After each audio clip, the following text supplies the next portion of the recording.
Greetings Liverpool fan, in this video you'll stay updated on the latest Liverpool FC news. But first, leave your like and subscribe to the channel so you don't miss any updates about LFC news. Alright Liverpool fan, Liverpool are once again looking at strengthening the defense, and this time it's a name that's very much on standby, waiting for a potential move to Anfield, and honestly, it feels like it can't come soon enough. This season has been full of battles on the pitch for the Reds, and far too many of them have ended in painful defeats. While the results have been frustrating, Arne Slot has also found himself fighting a different kind of battle off the pitch.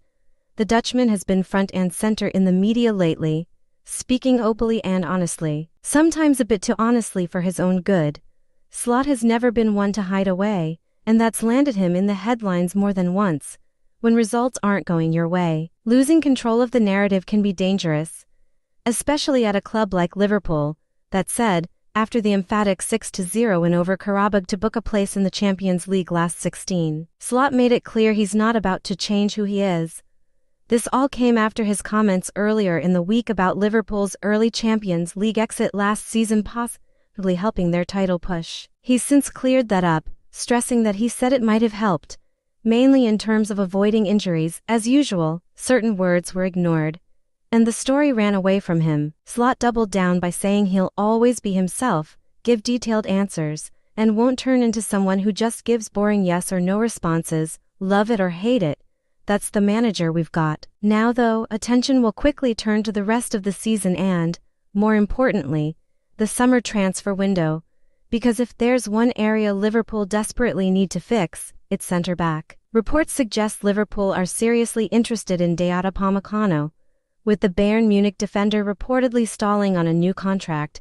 His current deal is running down, and he's said to be waiting to see if Liverpool make their move. Bayern want an answer, but the player seems to have his eye on Anfield, and possibly Madrid too. From Liverpool's point of view, it makes perfect sense. Upamecano would be a top-level replacement for Ibrahima Konate, who himself could be heading towards free agency. Getting a defender of that quality, without paying a transfer fee, would be massive. And let's be honest, Liverpool need more than one centre-back. Joe Gomez can't stay fit. Virgil van Dijk isn't getting any younger, and seeing Ryan Gravenberch filling in at the back against Qarabağ just shows how thin things are right now. Reinforcements aren't just needed, they're essential. So Reds, who honestly saw this coming, when Hugo Ekitike rocked up at Liverpool, I don't think many of us expected him to become the heartbeat of the team in his very first season. But here we are 6 months in, and the lad looks like he's been wearing red his whole life. The French striker is an absolute pleasure to watch. He's smooth on the ball, confident in tight spaces, and most importantly, he knows exactly where the goal is.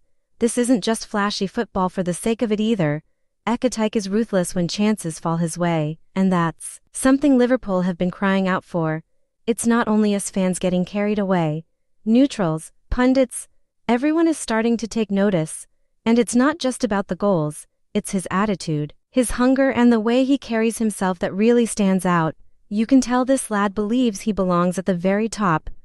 After the demolition job against Qarabağ, Ekitike spoke about what Liverpool means to him, and more importantly, what the supporters mean to him.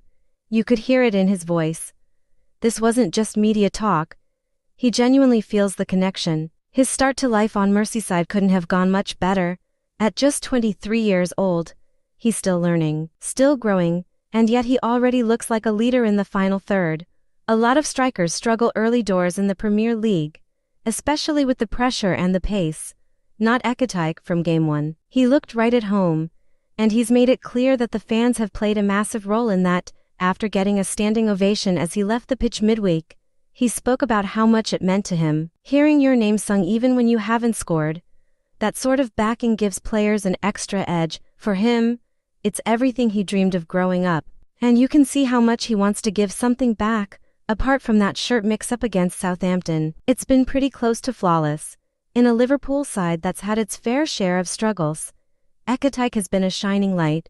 If he keeps this up, the bond between him and the cop is only going one way. What's really encouraging is that he's not getting carried away.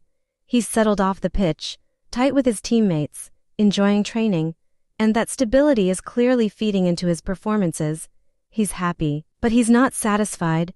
He wants more goals, more big moments, more success, and judging by what we've seen so far, this feels like just the beginning. Listen up, Liverpool fan. Liverpool somehow find themselves with a grand total of 0 fit senior right-backs as we crawl toward the end of the January transfer window. Yep, 0. And honestly, you couldn't make it up. Things were already looking ropey when Conor Bradley was ruled out for the season earlier this month.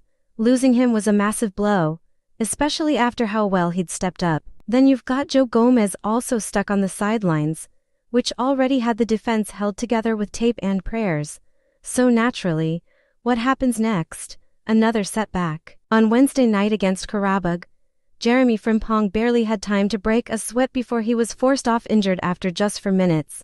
4 minutes at that point. You could almost hear the collective groan from the COP through the TV screens. After the match, Arne Slot was asked about transfers and gave the usual careful answers. But a few hours later, Fabrizio Romano added a bit more fuel to the fire. According to him, Liverpool could dip into the market, but only if the right kind of player is available. And it's not just right back that's a concern either. That Karabag game showed just how thin things are at centre back too. With injuries piling up, Virgil van Dijk is basically the only senior option left standing. The back line is stretched to breaking point, and it's starting to feel less like a risk and more like a gamble not to bring someone in. Romano explained that Liverpool had already looked at right-back options when Bradley picked up his injury against Arsenal. At that time, the club decided there simply wasn't anyone available in January who matched their level. No panic buys, no short-term fixes just for the sake of it. And that stance hasn't completely changed. The difference now is the urgency. Frimpong's injury changes the conversation. Even if the club are still reluctant to sign someone who's only going to be needed for a couple of months, Liverpool don't want another stopgap. They want quality, or nothing. That said, the need for defensive reinforcements goes beyond this season. Bradley's fitness record is a concern. Frimpong is at his best going forward, and a proper long-term option at right back wouldn't go amiss at all. If the club can find someone who fits the system and the future plan, great. Names like Givairo Reid have been mentioned as a possible late window move, and if not, maybe they finally pull the trigger on a centre-back who can also cover the right side. Right now, the most likely outcome is still no signing, but at least Liverpool are looking, and with the situation this tight, all it takes is one twist for things to change quickly. This is the Liverpool FC News Fan channel, and I'll stop here. If you liked it, don't forget to leave a like and subscribe to the channel. A big hug and see you in the next video.